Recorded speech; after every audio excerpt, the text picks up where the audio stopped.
نفل پڑھنے آسان ہے، تہجد پڑھنی آسان ہے، پیدل حج کرنا مشکل کام ہے پر آسان ہے، پر اس زبان کو روکنا کہ کسی کو دکھ نہ پہنچے میری زبان سے انتہائی مشکل کام ہے اور بہت عالی شان عمل ہے۔ ایک صحابی نے پوچھا یا رسول اللہ سب سے بڑی نیکی کیا ہے؟ تو ہم نے کہا اچھے اخلاق سب سے بڑی نیکی۔ پھر اس نے پوچھا یا رسول اللہ سب سے بڑی برائی کیا ہے؟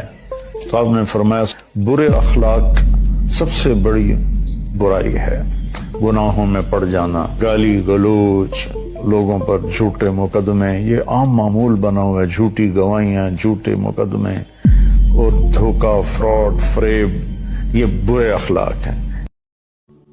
قدرت کے فیصلوں کا انتظار بہت طویل ہوتا ہے مگر نتیجہ انصاف پر مبنی ہوتا ہے۔